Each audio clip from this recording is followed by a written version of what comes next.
Vieillir, c'est embêtant, mais c'est la seule façon de vivre longtemps, disait Félix Leclerc. Mesdames et messieurs, bonjour.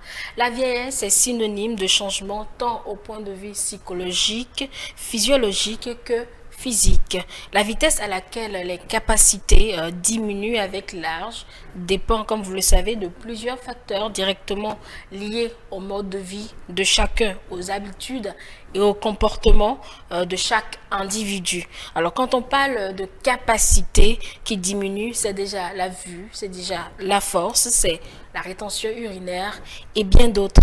Certains préfèrent même, pour éviter de connaître les questions de prostate qui vous embêtent, de connaître la ménopause ou la sécheresse vaginale, tout ce que vous savez là, ces personnes préfèrent simplement ne pas vieillir et partir tôt.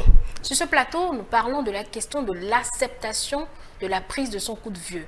Parce que toute personne qui aspire vivre longtemps doit pouvoir vieillir. Comment accepter son coup de vieux? C'est ce dont nous parlons sur ce plateau. Et pour faire le débat, j'ai des personnes ressources d'un certain âge que vous aurez sur ce plateau. Vous aurez également des PAD à suivre au cours de ce programme. Et ces personnes d'un certain âge ou d'un âge certain, je vous les présente. Madame Aurore de Souyovo, bonjour. Oui, bonjour Angèle. Bon, c'est mon âge certain qui vous fait rire, je sais. Vraiment, vous êtes d'un certain âge. Je ne suis pas encore d'un certain âge. Bon, vous n'êtes pas jeune. Encore que c'est une vue d'esprit, à ce qui paraît. Jeunesse ou vieillesse, c'est une vue d'esprit. Mais sur ce plateau, nous serons pratiques. Pratiques. Oui, on est pratique, puisque mes parents sont encore là. C'est eux qui sont d'un certain âge, pas pour moi. D'accord, vous êtes jeune alors. C'est déjà la peur de vieillir. C'est déjà la peur de vieillir. C'est déjà la peur de vieillir. André Alironou, bonjour. Bonjour Angèle. Bonjour chers téléspectateurs, téléspectatrices et bonjour chers confrères et consoeurs qui ne veulent pas vieillir. La vieillesse ne se cache pas. Il y a des facteurs physiques qui se montrent. Oui, la vieillesse, c'est pas que psychologique ou moral, c'est aussi physique, c'est aussi spirituel. Donc, la vieille spirituelle, il n'y a plus rien à attendre. Si vous êtes vieux spirituellement, il n'y a plus rien. Et à côté de vous, André, j'ai Razak Adjoba, bonjour. Bonjour Angèle, bonjour chers téléspectateurs et téléspectatrices, bonjour chers collègues sur le plateau. Alors, si vous n'êtes pas d'un certain âge, vous êtes d'un âge certain? Je suis d'un âge certain. D'accord. Son âge est certain. Maintenant, ça se situe où sur l'échelle? Je vais le lui demander. Allez, vous êtes juriste, André, vous êtes psychologue clinicien et Madame de Souyovo, vous êtes coach et motivatrice. Alors, pour démarrer ces échanges, mesdames et messieurs, nous allons chercher à comprendre le concept de vieillir, ou le verbe vieillir, donc le vieillissement. André Alironou, comment appréhendez-vous le vieillissement? Vieillir, comment l'appréhendez-vous? Ça dit de façon très pratique, pas en parlant de vue d'esprit. Comment comprenez-vous formellement vieillir? Vieillir, c'est prendre déjà une certaine dose d'expérience. C'est faire preuve d'une certaine maturité psychologique, sociale, professionnelle. Et j'ai envie de dire, c'est avoir un certain âge, si je peux dire, de façon pratique, parce que légalement, on va essayer de classifier le développement de l'être humain suivant un certain âge, en disant enfant, adolescent, et adulte, jeune adulte, adulte, pour ne pas dire personne en pleine évolution. Et puis, il y a, entre guillemets, ceux du troisième âge, ceux de la dernière catégorie qu'on va appeler les vieux, pour ne pas dire des personnes âgées, pour parler plus simplement. Mais peut-être dans le développement, on va revenir un peu sur ce que chaque étape conçoit, le contenu de chaque étape, pour comprendre l'importance du vieillissement et la place qu'on doit, c'est-à-dire la place qu'on doit donner à ces personnes d'une certaine maturité, supérieure à la maturité de la grande masse. Parce que la vie est un cycle. Vous naissez, vous grandissez et vous mourrez. Et dans tout. Vous vieillissez d'abord, Bon. si vous en avez la grâce. Ok. Vous mourrez. Et voilà, comme je disais tout à l'heure, le vieillissement est aussi spirituel. C'est une grâce. C'est une générosité de la nature. Pas tout le monde n'est pas appelé à vieillir. Et qui vieillit? Comment on fait pour vieillir? Je pense que c'est des choses qui se font. Et comment accepter sa vieillesse? C'est l'objectif. C'est surtout ça, parce Comment que accepter? vieillir, c'est pas que vous dites je suis vieux ou je suis jeune. Et il va arriver que vos forces vous lâchent physiquement, que comment on appelle, votre nature biologique n'arrive plus à répondre à certains besoins de vie, ou tout simplement que psychologiquement vous ne soyez plus apte à opérer de façon pratique des choses simples de la vie. Donc vous allez, entre guillemets, être obsolète. Donc accepter son état de vieillissement, c'est accepter, s'adapter à l'âge et adapter son expérience à l'environnement dans lequel on D'accord. est. Alors, Madame Dosiovo, vieillir, comment l'appréhendez-vous? Pour moi, vieillir, c'est en tout cas progresser, enfin, atteindre une certaine maturité et quitter l'étape progressive de la jeunesse du corps. Parce que quand on parle de la vieillesse, c'est plus rattaché au corps selon moi. Parce que ça se fait ressentir quand, par exemple, ce qu'on peut faire plus facilement quand on est à l'étape très jeune, on commence par remarquer qu'on n'a plus assez de force pour le faire. Un jeune peut parcourir, par exemple, des kilomètres à pied. En tout cas, je me rappelle encore, quand j'étais encore plus jeune, Ah, je donc tu pouvais... vieillis. Non, mais je n'ai Laissez-la plus simplement se rendre à l'évidence. je n'ai plus cette facilité à faire des kilomètres à pied comme quand j'avais 17, 18, 20 ans. Parce qu'en ce temps-là, je pouvais faire 2 kilomètres sans m'en rendre compte. Mais maintenant, quand tu te mets sur la voie, on trouve déjà que c'est un peu loin.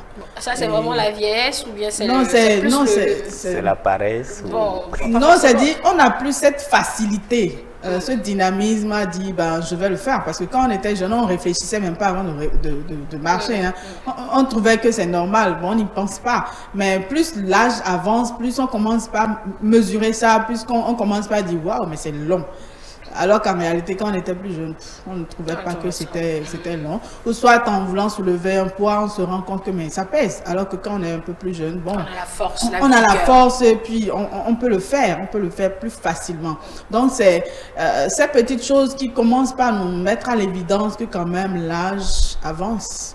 Je ne suis plus aussi jeune. Quand j'étais à l'école, j'avais l'habitude de taquiner mes camarades qui, pendant la fraîcheur, par exemple, amenaient des euros en classe et commençaient par se le passer. Et je me le disais, mais qui est la vieille qui est dans la classe, qui nous embête avec les euros? Voilà, c'est là que la dernière fois, je sentais l'odeur là dans la chambre. Je dis, waouh, mais attends, c'est que je taquinais les gens, c'est comme si c'était un peu plus proche de moi. Donc, c'est des petits signes, des petits symptômes qui commencent par révéler quand même que le corps n'est plus aussi jeune. Et il faut se rendre à l'évidence de ces petits détails. Parce que c'est vrai, il y a des moments où on se dit, non, mais je suis encore jeune. Et puis on ne perçoit pas cet état de choses où le corps commence par vieillir, par prendre de l'âge. On se dit, ben, je peux encore faire telle chose. Ou bien, bon, quand on lance des compétitions, je me rappelle, il y a un monsieur qui est décédé dans un marathon. Banalement, parce qu'il se disait, j'ai encore la force de le faire.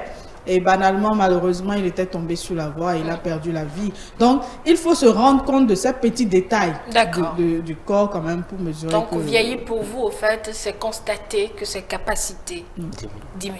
Voilà. Si je dois vous résumer. Oui. Monsieur Adjoba, je vais vous poser la même question avant d'enchaîner avec une autre. Oui, et le mot vieillir, comme on l'emploie aujourd'hui, selon moi, ça a un sens péjoratif. Parce que on pouvait l'employer, bon, vieillir aussi peut avoir un sens majoratif. Mais lorsqu'on dit vieillir, immédiatement, celui qui t'écoute voit ce sens péjoratif du mot vieillir. Pourquoi je parle de sens péjoratif du mot vieillir? C'est que vieillir, c'est perdre certaines capacités, certaines aptitudes à faire quelque chose. Alors que vieillir aussi, c'est aussi engranger certaines connaissances. Ce que d'autres ne... C'est-à-dire, les gens ne mesurent pas immédiatement lorsque vous prononcez le mot vieillir. Vieillir, ce n'est pas seulement que péjoratif comme les gens l'entendent, c'est vrai, tu perds de la capacité à faire une chose, mais si tu vieillis c'est-à-dire de façon adéquate, en matière de connaissances, tu acquiers de l'expérience. Et c'est pour cela, vous voyez, Amadou Hampâté Bâ dit, un vieux qui meurt en Afrique est une bibliothèque qui brûle. Si on peut aussi voir vieillir dans ce sens-là, ça peut réconforter ceux qui tendent au troisième âge. Sinon, lorsqu'on te dit immédiatement, mais tu vieillis, on ressent quelque chose comme si de péjoratif, c'est-à-dire négatif. Donc je vieillis. Enfin, je devrais parce qu'il n'y a pas, fossile. Mais même fossile. Donc vieillir, selon moi, on doit le voir dans les deux sens. Vieillir, c'est vrai que c'est une perte de capacité à faire une chose, c'est-à-dire dans les aptitudes et physiques comme spirituelles peut-être. Et ça montre que tu tends vers la porte, un examen que tout le monde passe sans échec, que tout le monde connaît. C'est un examen sans échec. Donc on voit qu'on tend plus vers cet examen-là, lorsqu'on te dit vieillir. Mais seulement il faut voir que aussi ça te fait engranger assez d'expérience que tu peux mettre à disposition de ceux qui sont peut-être plus jeunes. Et là, au moins, ils sont dit, bon, c'est le vieux, on va voir le vieux. Que ça te fasse, bon, au moins, quelque chose de... une sagesse à transmettre. Une sagesse à transmettre. Ok, d'accord. Donc, alors, voilà comment moi je vois. Et pour vous, quand on a fini de parler de vieillir, bien vieillir, alors, parce que vous avez dit tout à l'heure, quand on le fait de façon adéquate, bien vieillir, pour vous, c'est quoi? Très bien. Bien vieilli pour moi,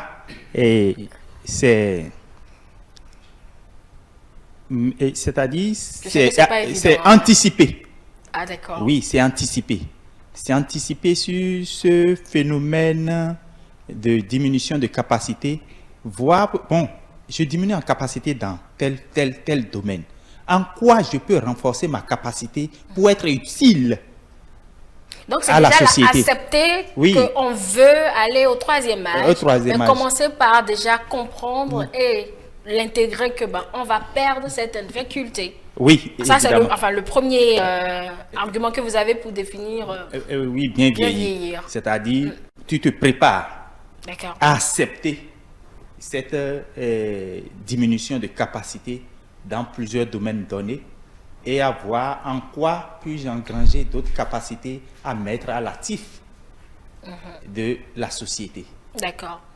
C'est déjà ça. C'est déjà ça. Bien vieilli, André Alicron. La question est reconduite par un célèbre psychologue que j'admire beaucoup, qui a défini, pour ne pas dire explicité, la vieillesse pas dans les étapes de la vie, selon lui. En fait, quand on parcourt un peu les grands théoriciens psychologues, Freud, le père, a dit on finit de grandir autour des 4-5 ans avec, comment dire, la résolution du complexe édipien. Et la vie tourne autour de l'intuition et des acquis, et des innés, pardon. Mais Erik Erikson va un peu plus loin où il dit on ne finit pas de grandir. Depuis notre naissance jusqu'à notre mort, on suit des étapes. Et l'environnement dans lequel, ok, il y a les innés, il y a l'inné, les acquis et tout ça, mais l'environnement joue un rôle principal sur notre développement. Nous permet de nous adapter, de modifier notre comportement et tout le reste. Donc, depuis la naissance, de 0 à 18 mois, par exemple, il dit, voilà, vous allez apprendre à vous faire confiance ou à ne pas faire confiance aux gens, à vous méfier. Et on voit ça dans le comportement des enfants. Il est attaché à maman, pour pouvoir aller vers quelqu'un d'autre, c'est difficile quand maman bouge. Donc, ainsi de suite, jusqu'à l'adolescence, où vous allez apprendre à commencer par vous afficher un peu, à renforcer votre identité, ou à montrer que vous aviez une certaine personnalité, vous êtes quelqu'un. Mais il parle de cet âge de maturité autour des 30, 40 ans où vous arrivez à vous réaliser. Vous aviez une famille, vous aviez un foyer, vous aviez un emploi, tout va bien. Vous aviez quand même une certaine stabilité psychosociale, économique et tout ce que vous voulez. Mais quand ça passe, vous passez de cet âge de maturité, vous passez à l'autre stade où c'est, on dit, vous allez passer à la phase végétative, où vous aviez autour de 60, 65 ans, vous n'avez plus les mêmes énergies de pouvoir construire une vie, de construire un foyer, une entreprise et tout ça. Et quand vous arrivez à ce moment et que vous n'êtes pas dans la logique, vous n'êtes pas dans la posture psychosociale d'aider vos enfants, de les accompagner, qu'ils vous utilisent un peu comme un appui, un repère, et qu'ils puissent se repérer à vous, se référer à vous pour se réaliser, que vous n'êtes pas un appui pour eux, là, vous allez rentrer dans un regret. Est-ce que j'ai réussi ma vie ou pas?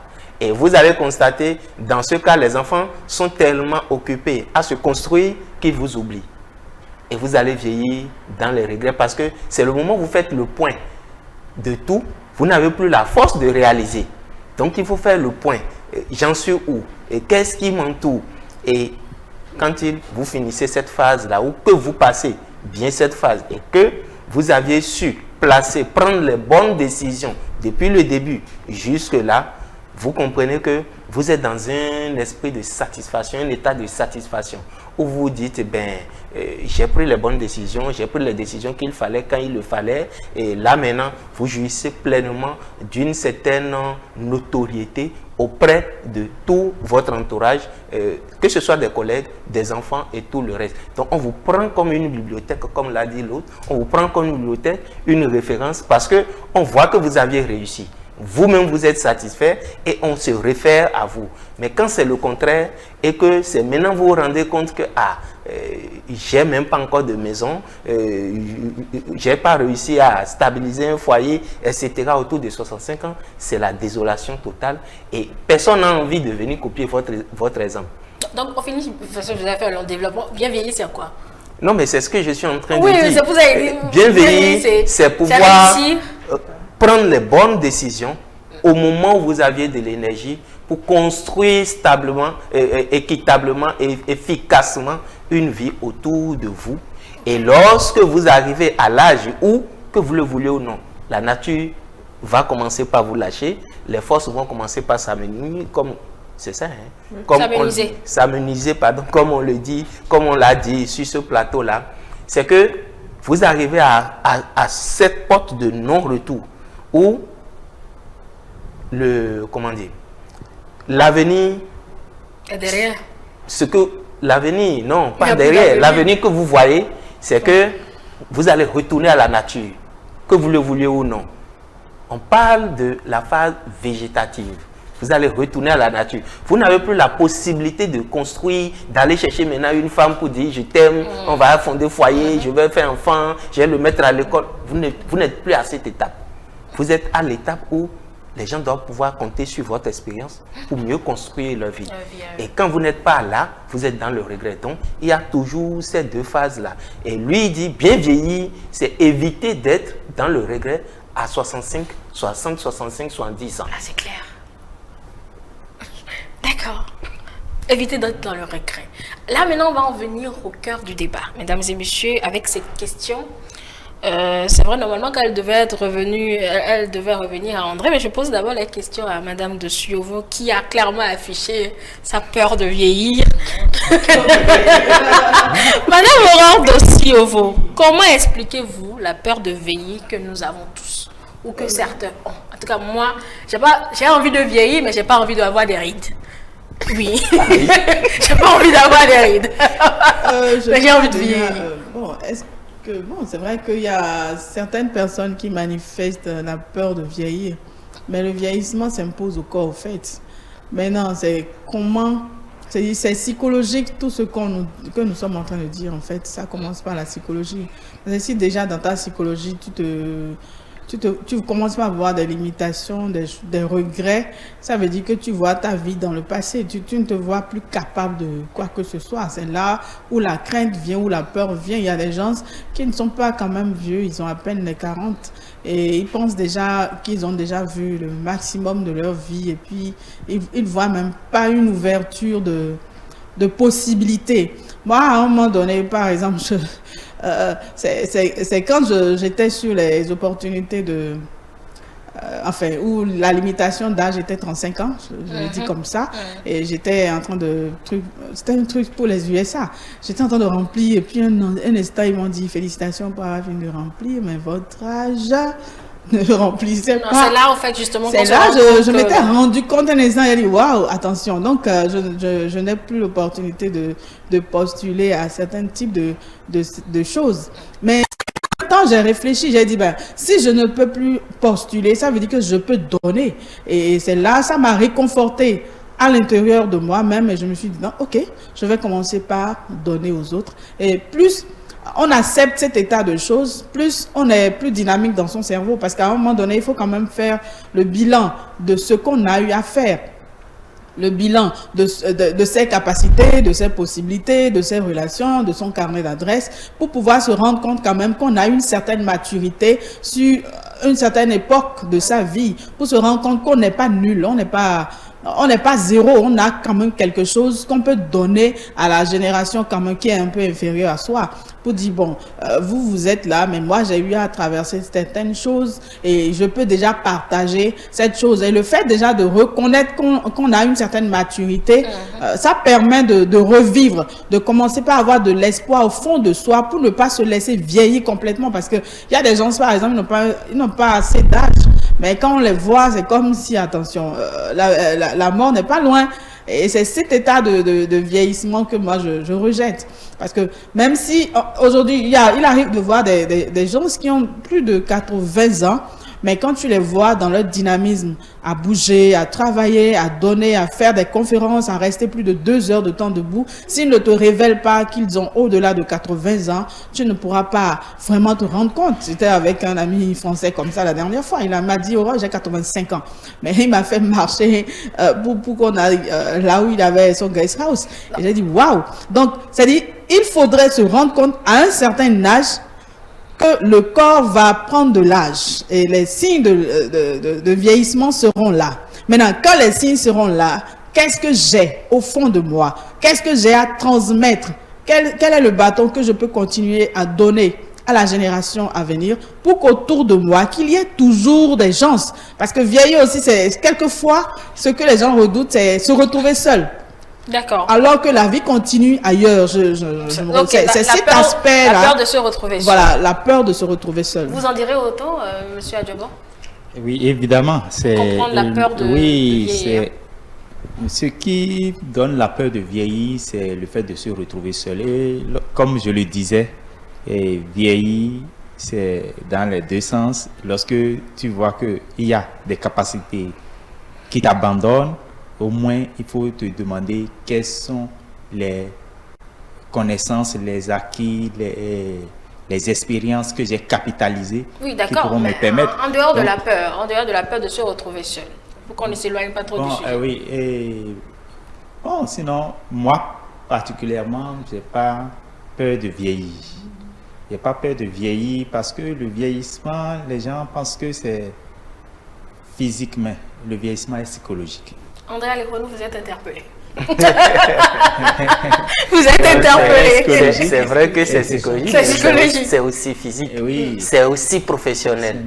Et comme je l'ai dit, c'est aussi professionnel, c'est aussi spirituel. C'est sur tous les aspects de la vie. La peur. C'est vraiment sur tous les aspects de la vie. Comment vous la comprenez? La peur, c'est plusieurs facteurs qui l'expriment. Et comme on l'a dit tout à l'heure, lorsque vous faites une rétrospection, lorsque vous asseyez, que vous analysez un peu votre parcours, parce que vous arrivez à un certain âge, autour de 40-50 ans, non, 40 ans c'est encore tôt, mais 50, 60, 70, 65 ans, vous faites la pause et vous revisitez votre vie. Parce que justement, vous n'êtes plus à ce niveau où vous pouvez créer, continuer par créer. On crée à partir des 18 ans, 25 ans. C'est là qu'on initie, on initie. Non, non, attention. Si vous vous mettez dans cette logique, vous vieillissez mal.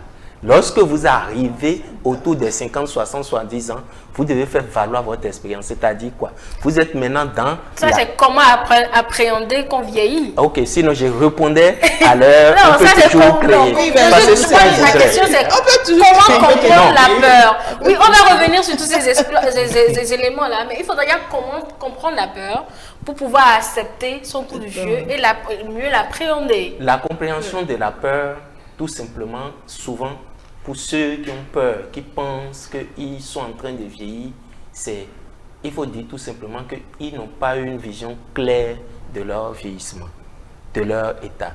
Ils ont fait une mauvaise planification des étapes antérieures. Parce que c'est comme si je ne suis plus capable de faire ce que je sais faire. Or, quand vous arrivez à une étape comme ça, il faudrait savoir s'adapter. Il faudrait savoir changer de rythme, tout simplement. Quand vous êtes enseignant et que quand on dit vous avez vieilli professionnellement, vous ne pouvez plus tenir la clé, tenir une classe de 30 enfants, de 20 enfants, de 15 enfants, enseigner comme vous, que ce soit même à l'université. Mais vous êtes capable de coacher les jeunes enseignants. Donc, vous faites pratiquement le même travail, mais à un autre niveau. À vous de vous préparer pour, pendant que vous tenez la clé, si vous n'avez pas pris les mesures pour que dans 5 ans, dans 10 ans, dans 20 ans, vous soyez capable de former la relève, alors vous allez avoir peur parce que personne ne fera appel à vous. Personne ne fera appel à vous. Donc, il faut savoir préparer son vieillissement. C'est quand on ne s'y est pas pris, quand on n'a pas mis les moyens qu'il faut pour bien vieillir, j'insiste dessus, qu'on a peur. Parce qu'on n'a rien préparé pour cette période-là. C'est justement ça. D'accord. Et on va suivre cet élément pour mieux comprendre la peur avant d'en arriver à comment l'accepter pour mieux se préparer. Ce coup, on suit l'élément et puis on revient. À quel âge ça fait peur, hein? Parce que ça fait pas peur à tous les âges quand même. En général, ça fait peur quand on s'aperçoit brusquement qu'on n'est pas immortel. Et c'est en réalité une peur de la mort. La peur de vieillir. Alors, c'est très variable d'un sujet à l'autre. Pour certains, ça vient très tôt. En général, c'est quand le corps parle. Vous savez, le corps, c'est un serviteur muet. Ouais. Mais dès qu'il commence à parler, on a mal à l'épaule, on a mal ici, on a mal là. À ce moment-là, on y pense. Donc, c'est variable pour chacun.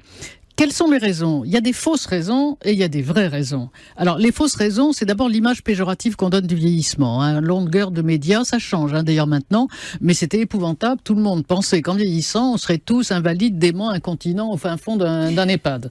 Alors, c'est sûr que... Beau tableau. Oui, c'est sûr que cette perspective est quand même pas très, très optimiste. Et il faut dire et redire que ça n'est pas vrai. Seuls 7% de la population de plus de 60 ans est atteinte d'une perte d'autonomie. Et il faut redire que la perte d'autonomie n'est jamais liée au vieillissement, jamais, jamais, jamais. Elle est liée aux maladies qui, certes, peuvent devenir plus importantes avec le vieillissement. Donc ça, c'est des mauvaises raisons. Alors, les raisons qui sont justes, c'est que quand même, le vieillissement, ça inflige une blessure narcissique. Hein. C'est difficile de faire le deuil de son corps fabuleux de jeune fille ou de jeune homme, etc. Quand on voit ces photos et qu'on les compare à celles de 20 ans auparavant... Avant, après, c'est terrible. C'est une blessure narcissique. Il faut y faire face. C'est aussi la peur du vide de la retraite, hein, parce que c'est très très lié, hein, la peur de vieillir et le moment de la retraite. Ce passage est difficile pour la majorité des gens. La peur du vide sidéral de son agenda. La peur pour certains, le téléphone sonnait tout le temps, le téléphone ne sonne plus. Et ça peut faire peur et les gens se disent, maintenant, de toute façon, je suis devenu inutile, etc., etc.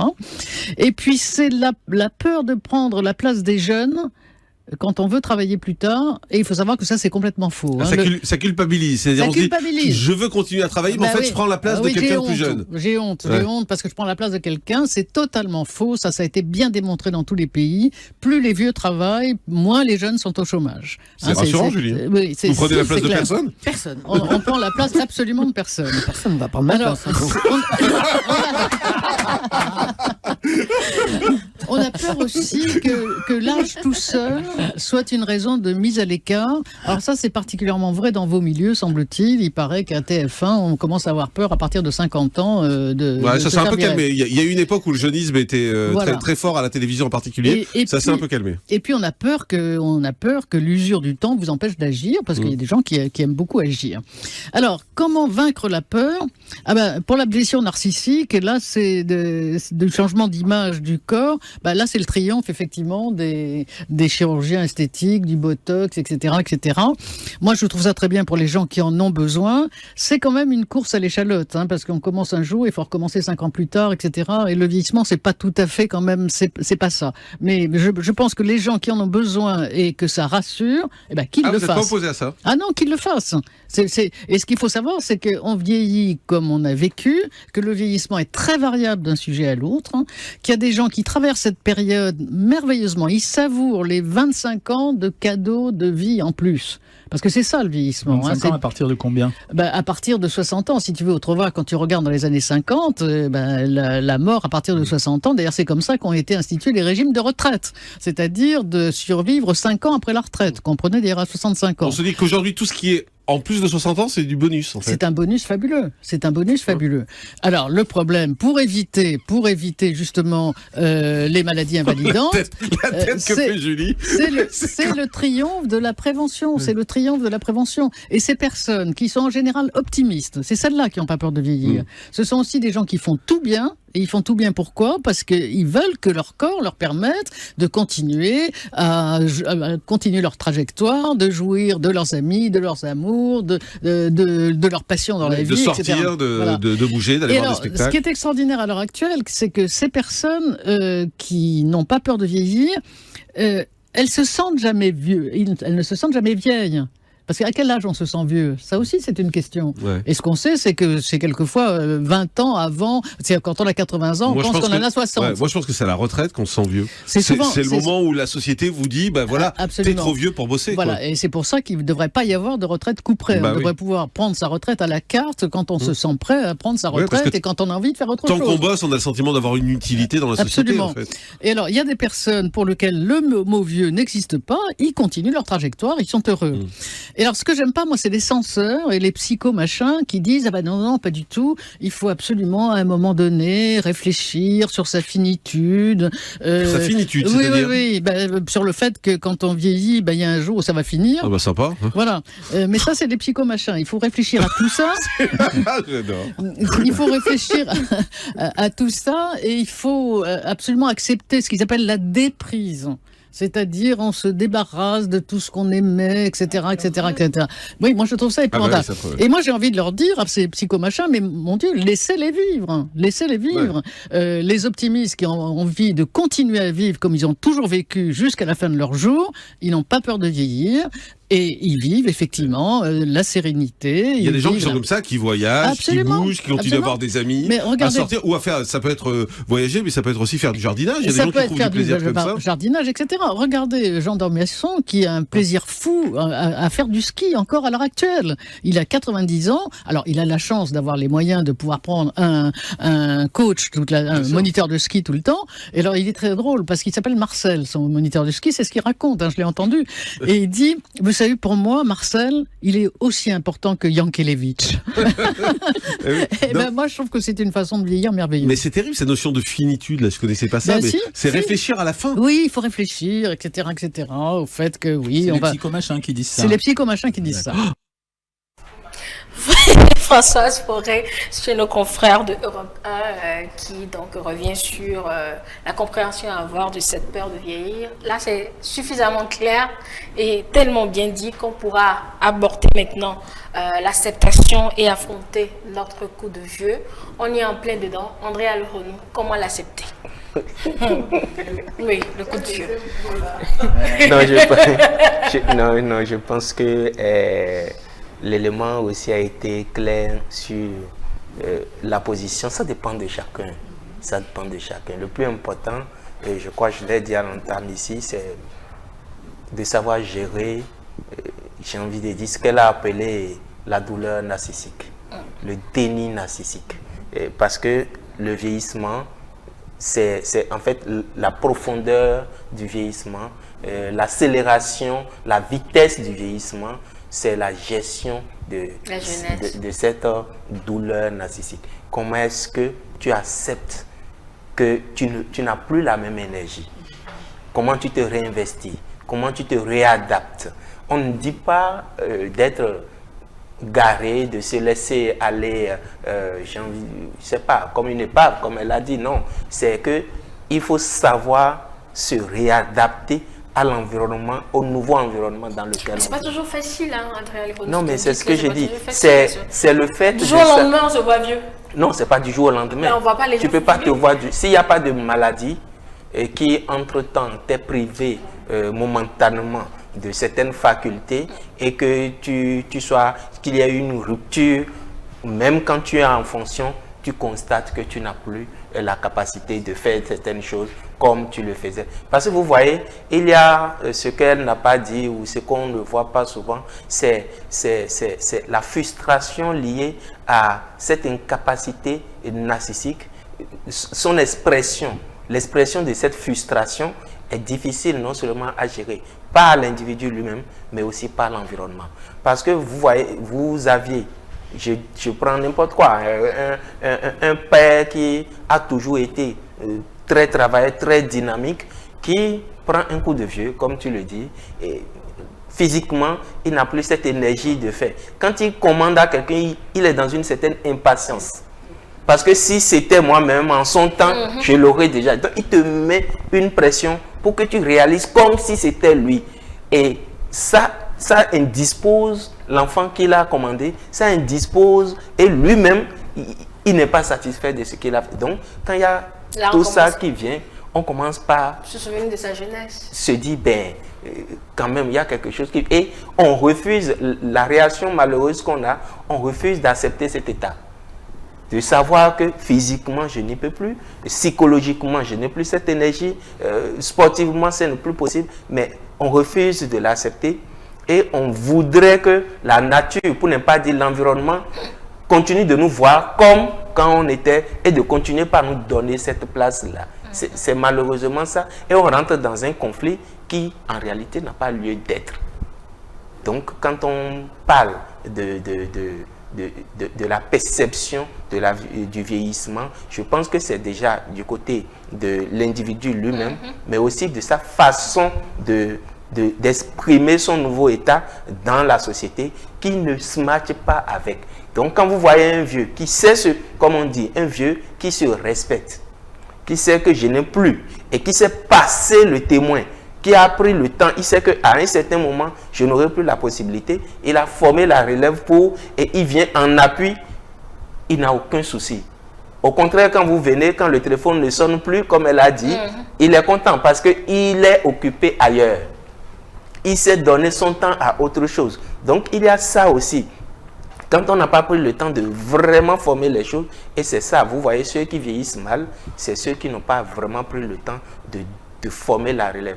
Parce qu'on n'a pas confiance que les jeunes, les enfants vont pouvoir faire comme on pourrait le faire. Donc on est un peu dans l'insatisfaction d'avoir mal transmis quelque chose, etc., etc. Donc il y a tellement d'idées qui font que, bon, l'insatisfaction, on accepte mal cet état de la nature. On se dit, bon, pourquoi est-ce que ça m'arrive maintenant?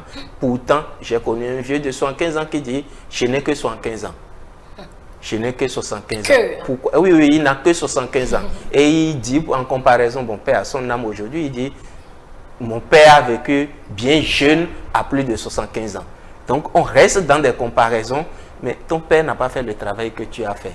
Ton père n'a pas, entre guillemets, dépensé autant d'énergie, peut-être comme toi. Il a su peut-être s'économiser, etc. Il y a tellement de paramètres. Donc, le rejet des autres aussi fait que souvent, on n'a pas envie. Pour quelqu'un qui a toujours été autonome, maintenant se laisser à la charge de quelqu'un d'autre, que ce soit d'autres qui t'apportent à manger, à boire. Il y a l'autre qui a chanté, je ne sais plus trop, qui dit, ben, quand tu deviens vieux, c'est toi-même qui, je crois, c'est Gégé Vic, non, c'est pas Gégé Vic. Tu allais, tu venais, mais désormais, c'est quelqu'un d'autre qui va te le faire. C'est quelqu'un d'autre qui va t'habiller, c'est quelqu'un d'autre qui va te donner à manger. Que la vie nous épargne de celle, je crois, ça doit être le papillon ou quoi, là. Je sais pas trop. Oui, c'est... Je connais pas le titre. Donc, c'est un peu ça pour moi. D'accord. Je dis André, Monsieur Adjobo, croyez-vous que si on se prépare mieux à vieillir, on pourra mieux appréhender, mieux affronter cette étape qui d'après Madame Forêt, est un bonus. Oui. Bien sûr. Et si on se prépare à vieillir, il n'y a pas de raison pour que on ait peur de vieillir. Il n'y a pas de raison. Parce que vous savez, vieillir, comme l'a dit Madame Forêt, c'est une grâce. C'est une grâce. C'est une grâce parce que le fait d'atteindre l'âge de 70, 75 ans, 80 ans, c'est une grâce parce que tu auras le temps de voir tes petits-enfants, tes enfants seulement. Bon, moi je trouve que les gens qui ont peur de vieillir, c'est parce qu'ils se disent que bon, désormais je n'aurai plus la capacité de faire ceci, ou bien physiquement je ne suis plus comme avant. Mais moi je trouve que ça là c'est secondaire parce que toi-même, tu dois t'y préparer. Tu dois t'y préparer. L'essentiel, tu vas te demander, mais qu'est-ce que j'ai à donner? Lorsque tu as quelque chose à donner, tu ne vieillis pas. Parce que tu auras toujours des gens autour de toi. Parce que c'est le fait de rentrer dans une solitude donnée, c'est ça qui donne souvent la peur. Souvent parce que je vous coupe pas, souvent parce que les jeunes n'aiment pas aller vers... les personnes d'un certain âge, elles sont bavardes, elles veulent revenir sur leur époque. Enfin, c'est pas moi qui le dis, hein. Oui, je le fais que... il a beaucoup à donner. C'est que certains jeunes disent, quand on va voir ce vieux-là, il va nous ennuyer de son époque de 75, de je ne sais plus trop, de Mathusalem là, et que bon, voilà, personne... Est-ce que dans ce cas-là, quelqu'un viendra vers vous pour prendre quelque chose concrètement? Ah non, les gens viendront. Ceux qui sont intéressés, c'est non, pas forcément ceux qui sont intéressés. Si vous avez mis en place un système qui oblige les gens à venir vers vous, les gens vont venir. Parce que on sait que vous avez quelque chose à donner. Par exemple, vous avez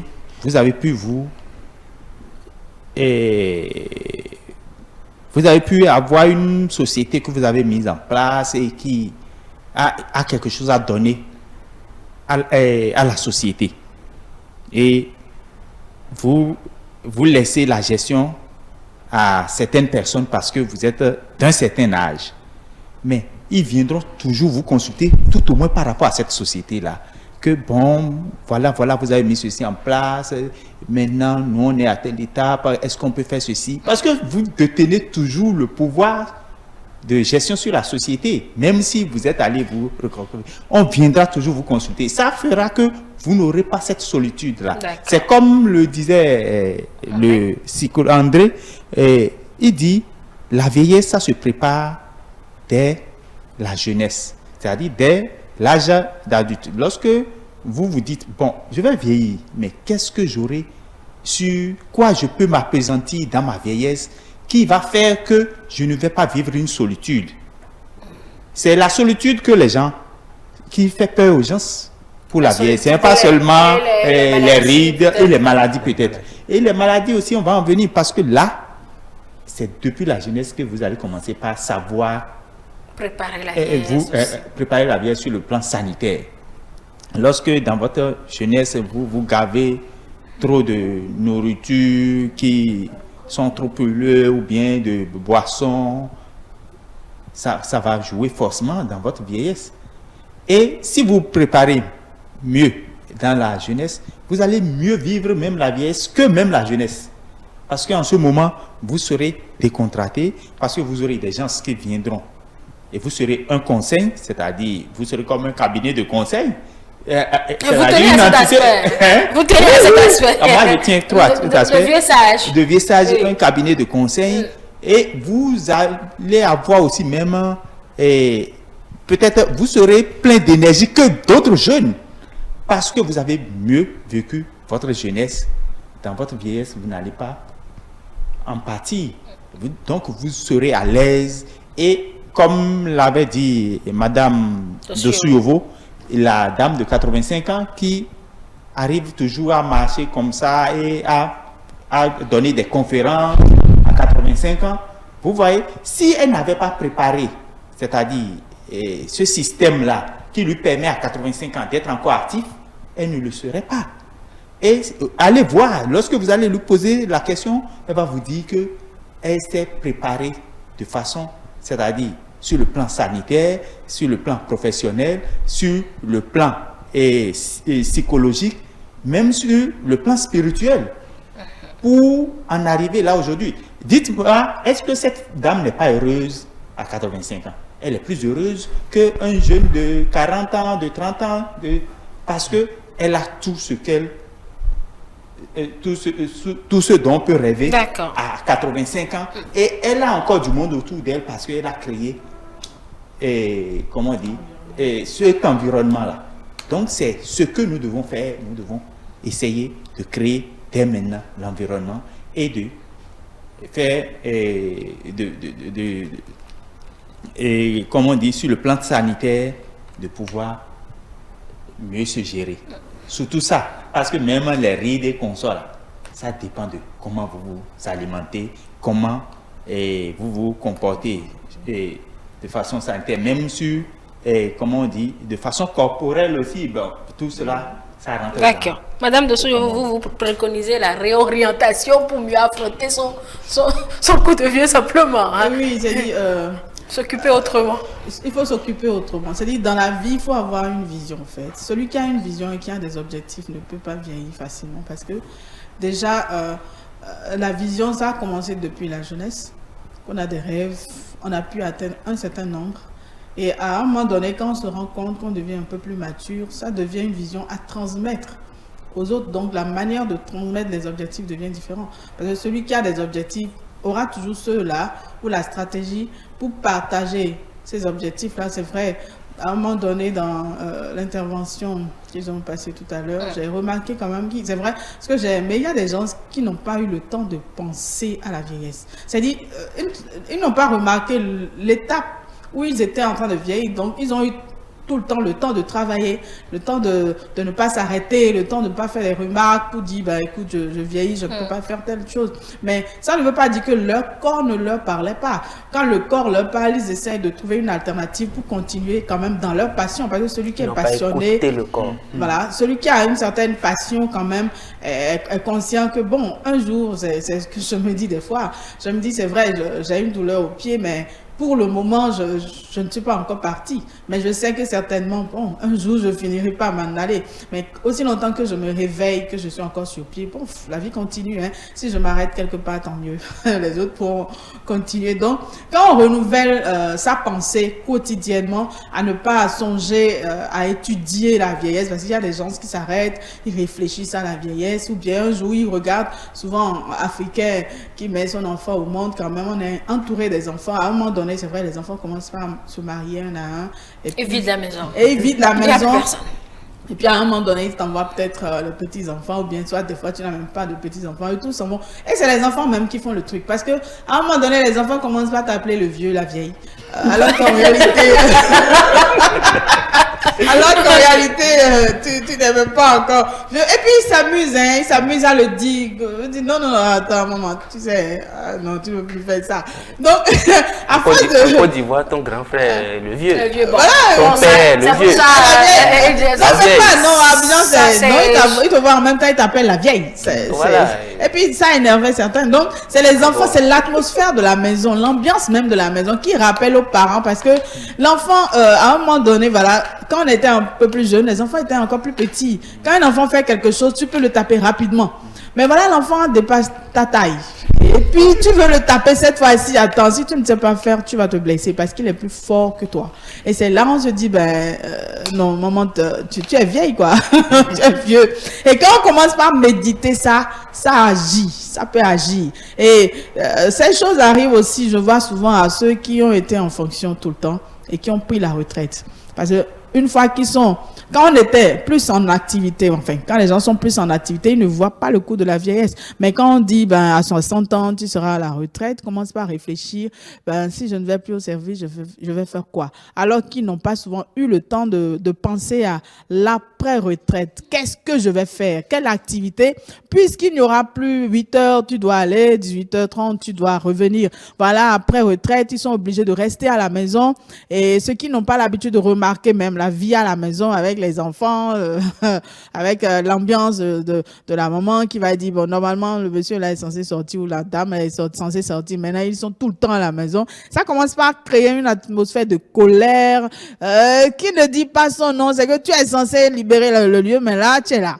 Et en même temps, oui, ça fait une omniprésence. Donc, ça crée une frustration psychologique pour celui qui est à la maison et pour ceux-là aussi qui ne voulaient pas trop sa présence. Et donc, ça crée une certaine ennui. Et on se dit, bon, je devais faire quoi? Donc, c'est pourquoi c'est important de préparer vraiment sa retraite, cette étape de vie où peut-être les gens ne pourront peut-être plus te solliciter dans une entreprise ou bien dans une activité. Mais après ça, qu'est-ce que je vais faire? Il faut avoir un temps, alors qu'on a encore la force de réfléchir un peu à un plan B, peut-être, je sais pas, acheter des terrains et regarder son rêve de vie. Parce que quand on a un rêve, quand le temps de travailler pour quelqu'un s'arrête, il faut que moi-même, mon rêve commence et que j'économise aussi pour ce rêve et qu'on puisse dire...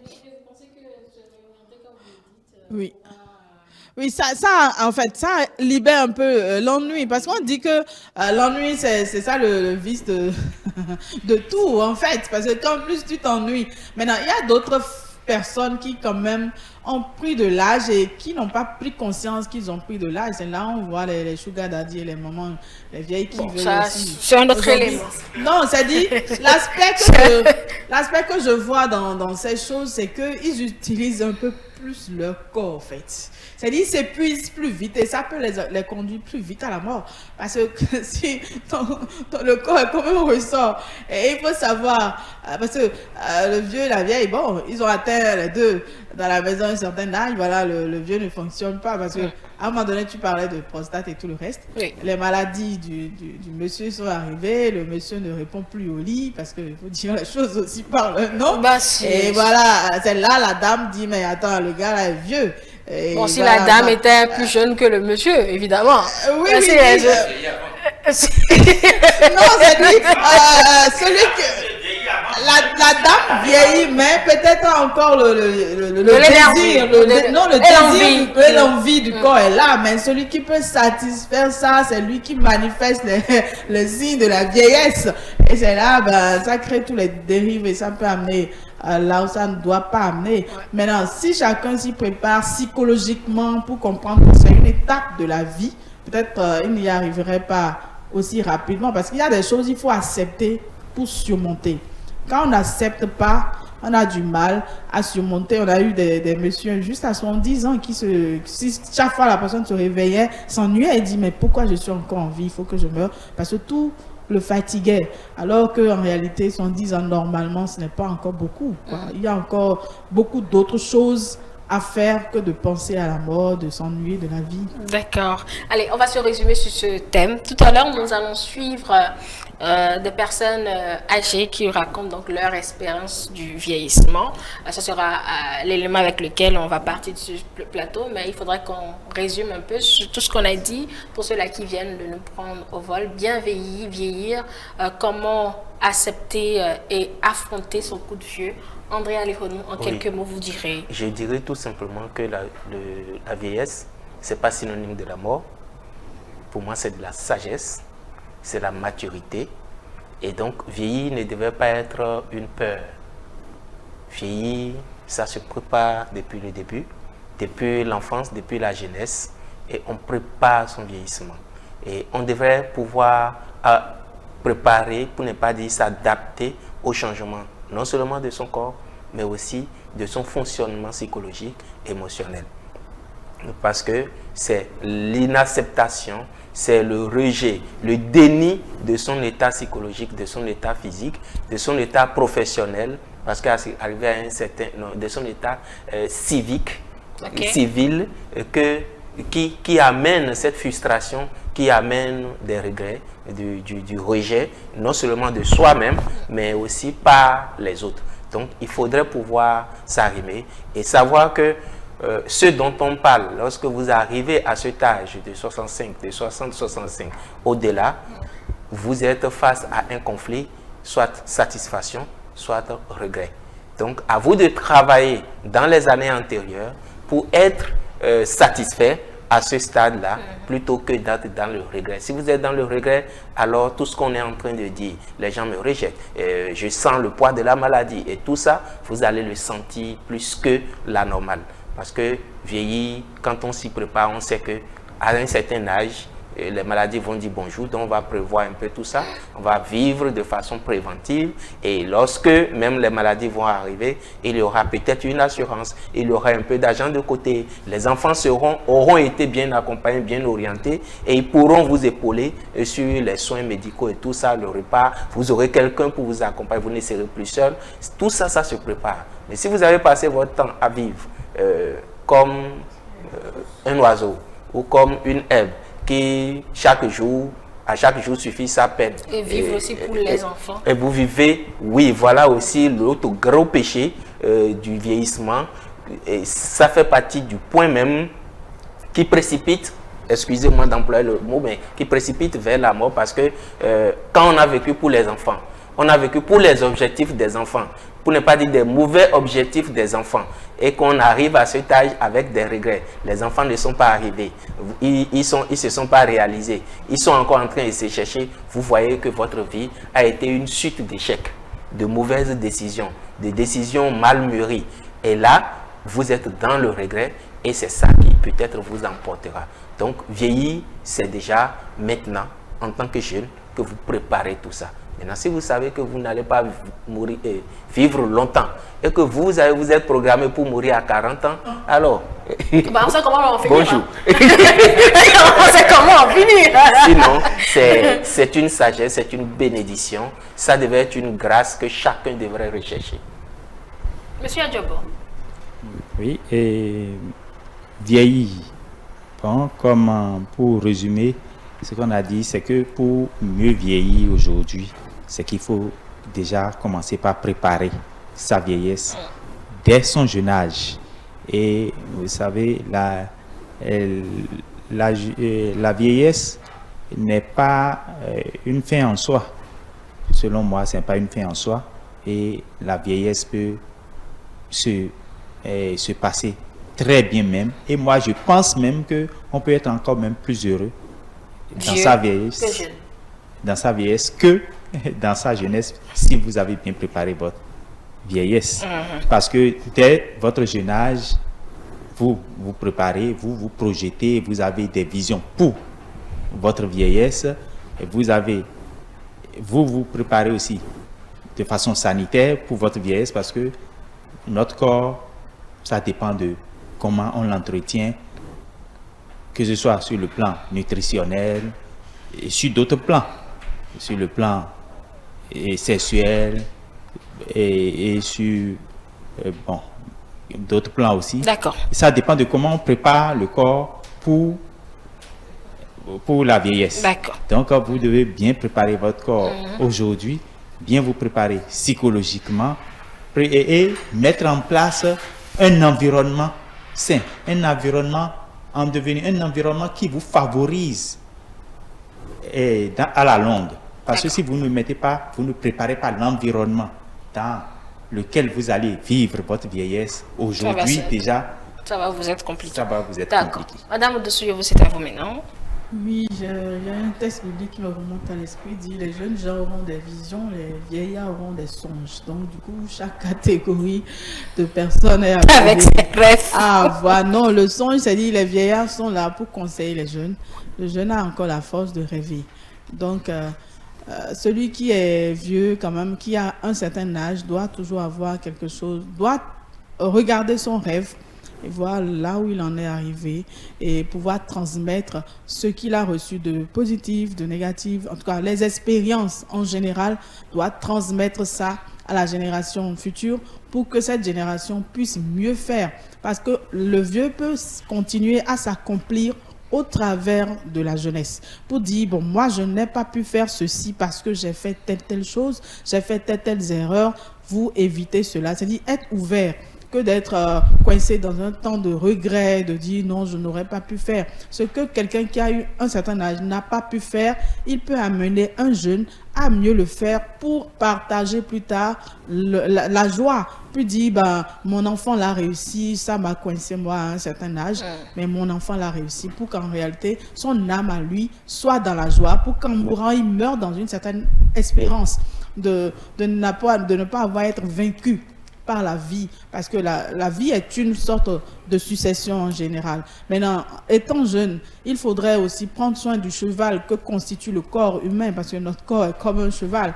Si on se nourrit mal, on va vieillir aussi certainement mal, parce que lorsqu'on est jeune, souvent on se dit, ben, on a la capacité de tout manger, surtout aujourd'hui avec les réceptions, les fêtes et consorts, on sent comme si on n'a pas de restrictions, parce que si je peux tout bouffer, c'est pas grave. Alors que tout ce que nous prenons, trop de, c'est pas, boissons sucrées ou trop de boissons alcoolisées, ou bien trop de viande, en tout cas, trop de tout peut nuire à la santé, et à un moment donné, on attrape une de ces maladies qui précipitent à la vieillesse précocement. Donc, il faut veiller vraiment sur tout ce que nous mangeons, tout ce que nous consommons. Si nous avons l'intention ou le désir, quand même, que Dieu nous accorde un peu plus de vie pour que nous puissions voir quand même nos enfants et les enfants de nos enfants. Maintenant, il faut aussi avoir de l'espérance.